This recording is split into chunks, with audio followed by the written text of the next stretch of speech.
Meu nome é Humberto, sou professor de física. Então nós vamos fazer esse breve estudo aqui, né? Uma breve introdução, na verdade, sobre a física. Então a física, ela é uma ciência bastante antiga e ela foi iniciada, né? Primeiro devido à curiosidade humana. Então o ser humano, ele sempre foi uma pessoa curiosa. E essa curiosidade ela era definida, né, através, primeiro, das observações que a pessoa fazia. Então, o ser humano sempre foi curioso e sempre teve interesse de aprender e de entender o funcionamento da própria natureza. Então, na origem, o ser humano começou a observar o espaço, né, o céu. Então começou a fazer essas observações do espaço, né, do céu, como é que o céu era formado, o que é que tinha no céu. Então será que a gente consegue alcançar o céu, né? Então o ser humano começou a observar o céu e fazer diversas perguntas sobre o movimento das estrelas, o movimento dos astros. E essa curiosidade ela foi fortalecendo e aparecendo pessoas, né, que desenvolveram técnicas para poder fazer esse estudo. Então essa imagem, por exemplo, aí vocês estão vendo é o nosso sistema solar.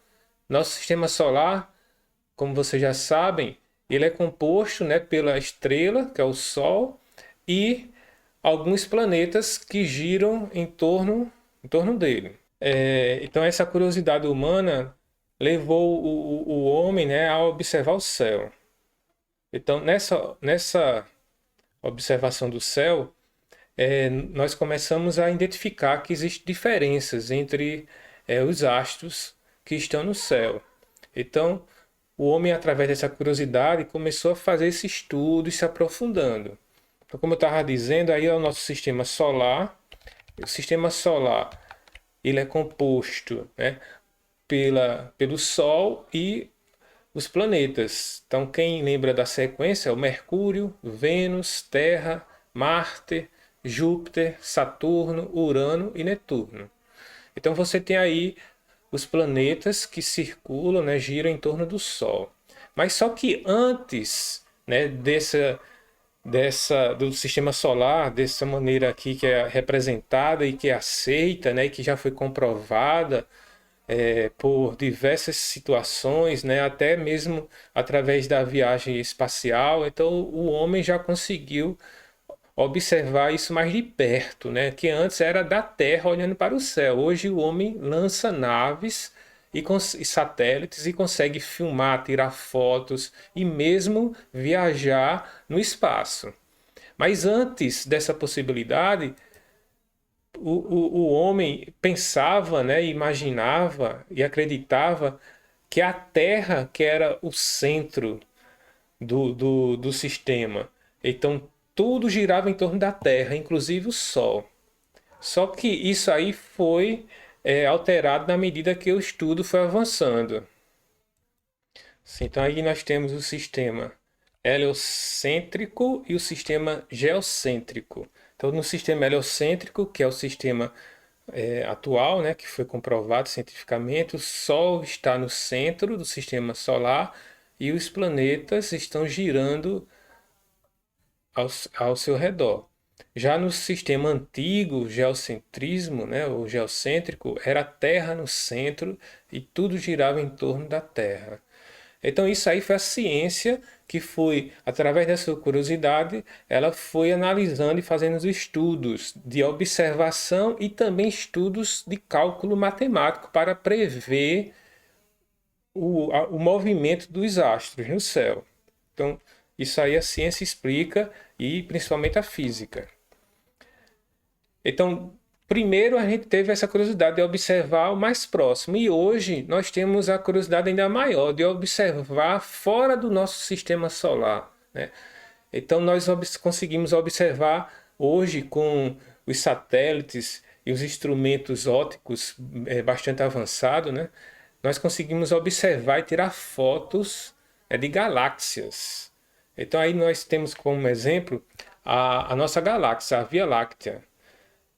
Mas tudo isso começou com a observação, através de uma luneta que o homem conseguiu fazer esse estudo, né, e essas observações.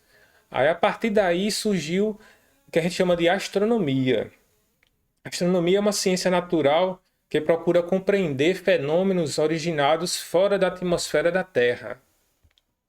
Então a astronomia estuda os corpos celestes, seja planetas, cometas, asteroides, estrelas, né, as galáxias. Então tudo isso a astronomia estuda, o universo como um todo. Envolve também vários ramos científicos, como a física, a química e a biologia. Então, a astronomia não é só física, também envolve a química e a biologia. E a astronomia é essa ciência que estuda o universo. A partir da astronomia, aí surgiu também a astrofísica, que já é um ramo da física e da astronomia. Então, a astrofísica ela é responsável por estudar o universo através da aplicação de leis e conceitos da física, tais como a questão da luminosidade, como também da densidade, temperatura, composição química dos objetos, né? E chegar até encontrar o valor da temperatura de alguns objetos celestes, através do estudo da intensidade luminosa que chega até a Terra. Então, isso tudo foi devido à curiosidade humana e a física foi aparecendo. Então, aqui nós temos Galileu Galilei, que, segundo os historiadores, ele foi um dos primeiros cientistas que utilizou um telescópio para fazer observações científicas de objetos celestes. Então, na imagem nós temos aí Galileu Galilei, que a gente pode observar que ele nasceu em 1564 e morreu em 1642. Ele é considerado como o pai da astronomia observacional. É porque antes dele, a pessoa, né, a humanidade observava, mas apenas com a sua visão. Então a nossa visão é limitada.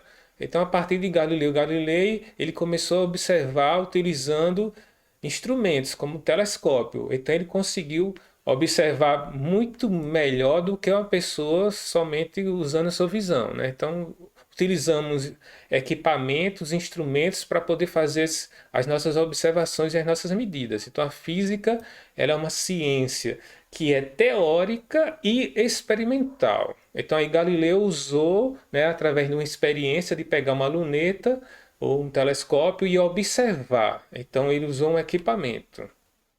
E hoje, né, estamos no ano 2021, nós temos um avanço científico nessa pesquisa, né, nessa viagem espacial, nessa pesquisa do espaço.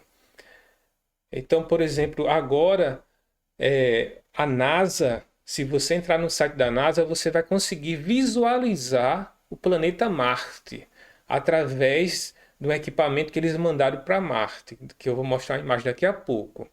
Então, isso foi lançado em julho do ano passado, a missão Marte 2020, que levou um rover. Rover é um robô. Esse robô aqui, ó, é um robô que é utilizado para exploração espacial. Se chama rover. E o nome desse que foi lançado atualmente é o Perseverance. Então, o rover Perseverance está lá em Marte e ele está coletando e filmando Marte e enviando para aqui para a Terra, para a NASA.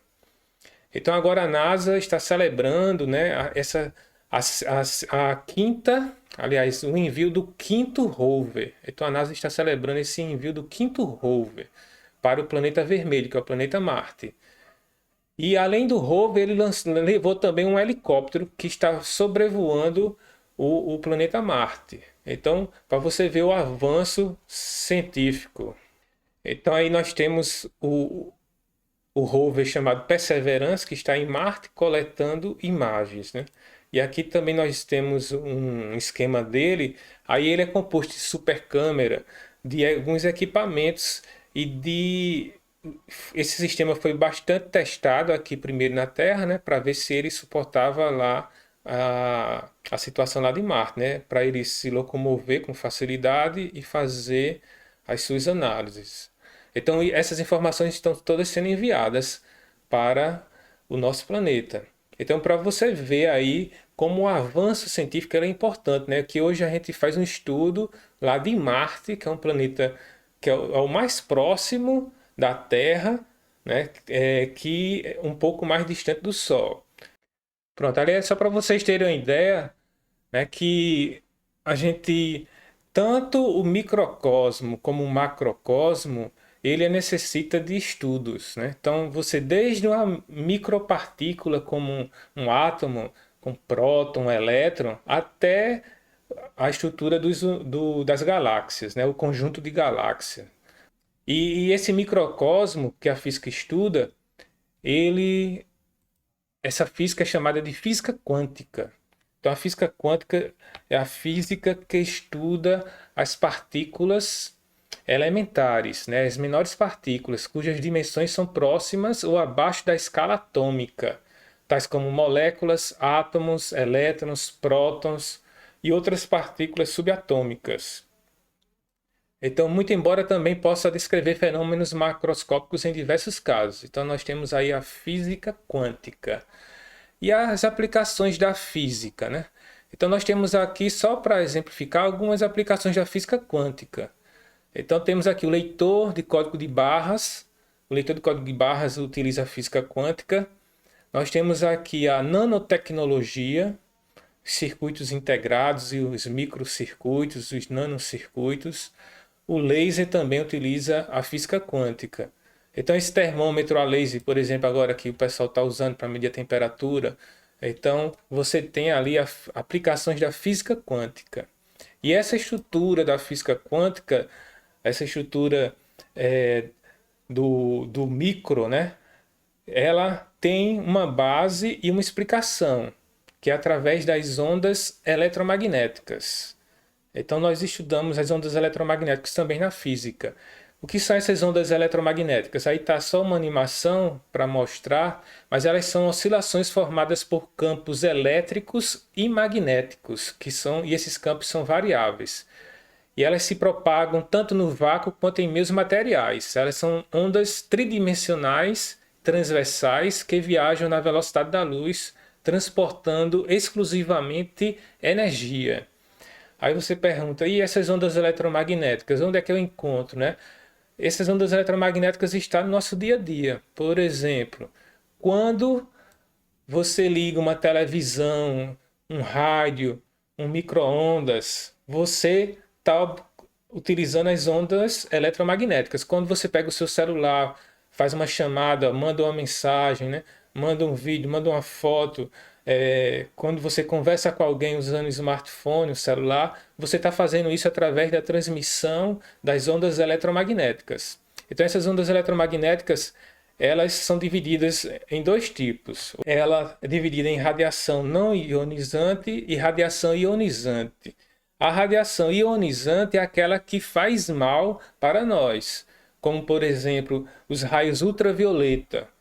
Então, quando você vai para a praia ou ficar muito tempo no sol, você tem que usar um protetor solar, né, com proteção UV, que é proteção ultravioleta, porque faz mal à nossa pele. Mas você tem os raios X, os raios gama, e esse feixe é chamado de radiação ionizante.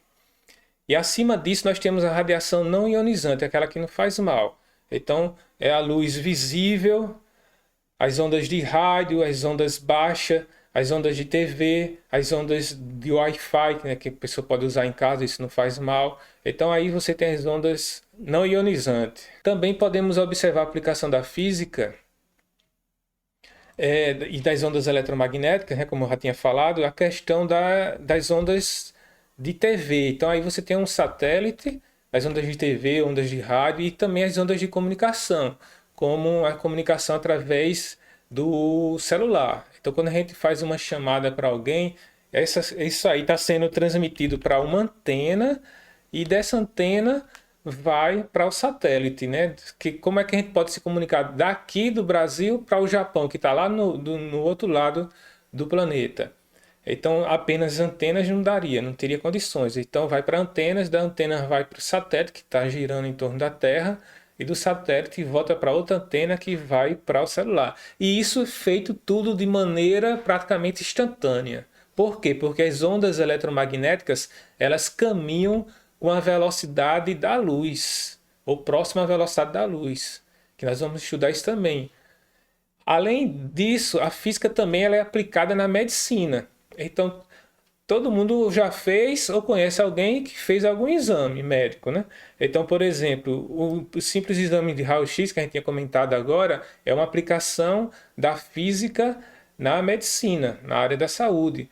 Quando você também vai fazer uma radiografia, né? Ou um exame mais moderno, que seria utilizando uma radiografia computadorizada, a ultrassonografia ou ultrassom, né?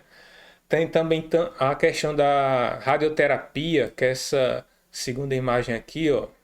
Então, a radioterapia, por exemplo, é um tratamento que utiliza radiações ionizantes, como raio-x. E esses raios-x eles servem para destruir ou impedir, né, um crescimento do tumor, que essas células aumentem.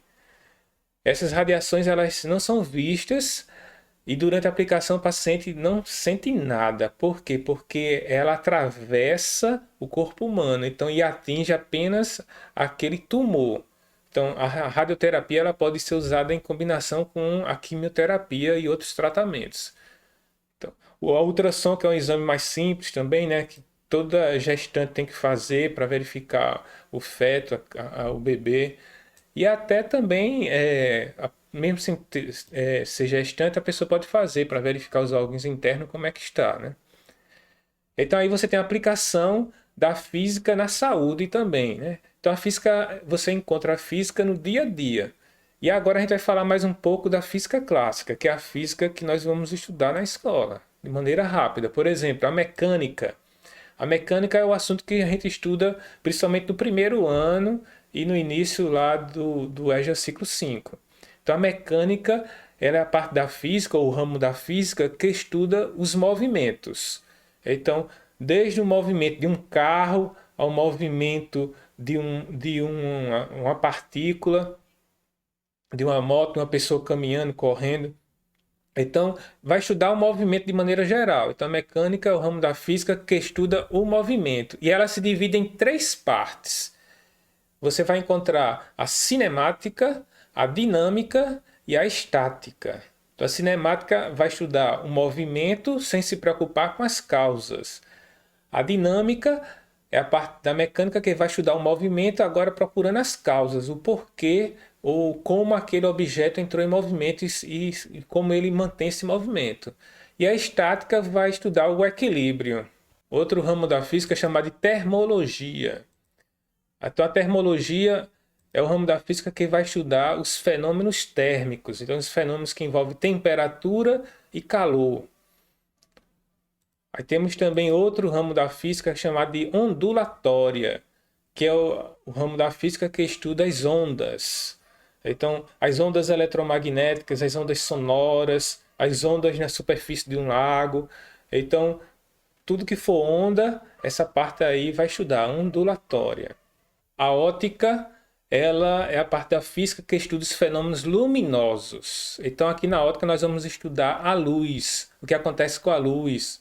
Então, nós vamos ver diversos fenômenos luminosos. Então, é a óptica que estuda isso, os fenômenos da luz. Nós vamos estudar lá no segundo ano. Também tem a física chamada de eletromagnetismo, que seria o ramo da física que estuda os fenômenos elétricos e magnéticos. Então, por exemplo, né, uma, uma lâmpada acesa é um circuito elétrico. Então, isso aí nós estudamos no eletromagnetismo. Aí também temos a física chamada física moderna, que é a física mais nova, mais atual. A física moderna ela é capaz de explicar fenômenos em escala muito pequenas, como escalas atômicas e subatômicas, e também de altíssimas velocidades, muito próxima à velocidade da luz. Então, a física moderna ela é o conjunto de teorias que surgiram no início do século XX. E essas concepções teóricas possibilitaram o desenvolvimento tanto da mecânica quântica como da teoria da relatividade. Então, a partir dos estudos dos físicos como Albert Einstein e Max Planck. Então, Einstein é que ajudou no desenvolvimento aí da física moderna. Um dos fenômenos da física moderna é o fenômeno chamado efeito fotoelétrico, que é exatamente essa imagem que está ilustrada aí para vocês. Esse fenômeno é de origem quântica e consiste na emissão de elétrons por algum material que é iluminado por radiações eletromagnéticas de frequências específicas. Então, esses elétrons, quando são emitidos por esses materiais, eles são chamados de fotoelétrons. E uma aplicação prática dessa tecnologia é exatamente as células fotovoltaicas, aquelas células que conseguem captar a energia do sol e transformar em energia elétrica. Então você tem uma aplicação aí da física moderna. Para a gente finalizar, né, física, ela é uma ciência que está voltada ao estudo dos fenômenos naturais, baseando-se em teorias e por meio da observação e experimentação. Então a palavra física, ela tem origem grega, lá da palavra physis, e significa natureza. Então a palavra física é lá da origem grega physis e tem o significado de natureza. Por isso que a gente diz que a física é a ciência que estuda a natureza. Então, ela, portanto, estuda a natureza e as propriedades da matéria e as forças naturais. Então, isso é o que a física estuda. Agradeço a participação de todos. Aí você tem o Física Conectada, que é o meu Instagram, tem o YouTube, tem o Telegram, o Facebook e também tem um site.